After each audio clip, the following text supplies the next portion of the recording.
Salam sejahtera untuk kita semua. Saya Rizky Johannes Markus, NPM 19150059, akan menjawab UTS mata kuliah Sistem Pendukung Keputusan. Yang pertama, pengertian sistem pendukung keputusan adalah sistem informasi berbasis komputer yang menyediakan dukungan informasi yang interaktif bagi manajer dan praktisi bisnis selama kerja proses pengambilan keputusan. Yang kedua, kerangka kerja pendukung keputusan. Pada kerangka kerja ini ada tipe keputusan, kontrol operasional, kontrol manajerial, perancangan strategis, dan dukungan teknologi.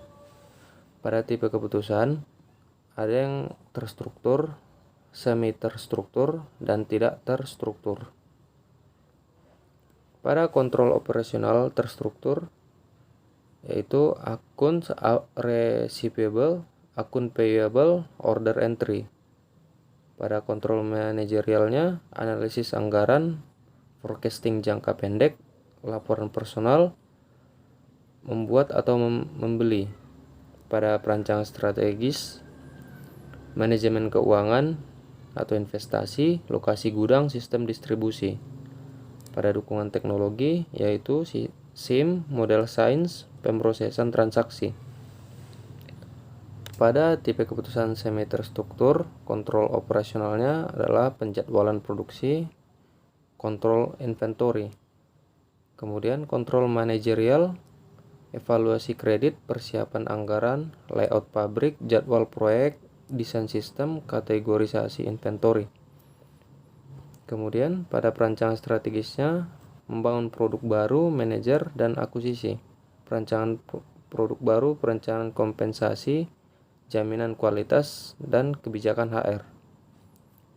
Pada dukungan teknologi ada DSS, KMS, GSS, CRM, dan SCM. Pada tipe keputusan tidak terstruktur, kontrol operasionalnya adalah memilih sampul depan untuk majalah, membeli perangkat lunak, menyetujui pinjaman, negosiasi rekrutmen, eksekutif, membeli perangkat keras, dan lobby. Pada perancangan strategisnya yaitu perancangan R&D, pengembangan teknologi baru, perancangan tanggung jawab sosial. Pada dukungan teknologi yaitu ada GSS, KMS, dan S.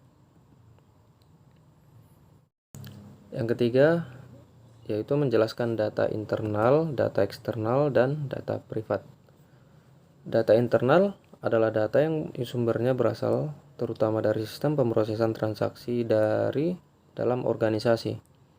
Contoh umum seperti upah atau gaji bulanan, jadwal pemeliharaan mesin, alokasi anggaran, perkiraan terhadap penjualan yang akan datang, biaya produksi, rencana rekrutmen pegawai baru masa mendatang, dan lain-lain.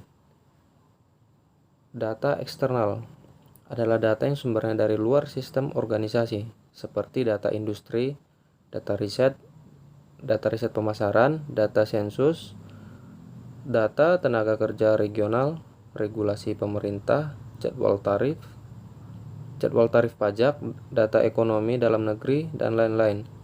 Data tersebut dapat berasal dari lembaga pemerintahan, asosiasi perdagangan, perusahaan riset pasar, dan lain-lain. Dan data privat adalah meliputi petunjuk-petunjuk yang digunakan oleh pengambilan keputusan khusus dan penilaian terhadap data dan atau situasi spesifik. Yang keempat adalah kesimpulan dari kelompok 2. Sistem pendukung keputusan dirancang memiliki sifat yang dinamis dan fleksibel dalam perusahaan.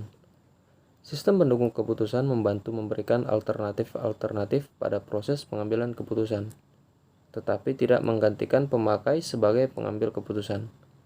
Konsep DSS merupakan sebuah sistem interaktif berbasis komputer yang membantu pembuatan keputusan, memanfaatkan data dan model untuk menyelesaikan masalah-masalah yang tidak terstruktur dan semi terstruktur. Yang kelima adalah SPK dalam kehidupan sehari-hari. Dalam kehidupan sehari-hari, tanpa sadar kita dihadapkan pada banyak berbagai macam pilihan. Jika kita memilih salah satu dari pilihan tersebut secara tidak langsung, kita telah melakukan SPK atau sistem pendukung keputusan.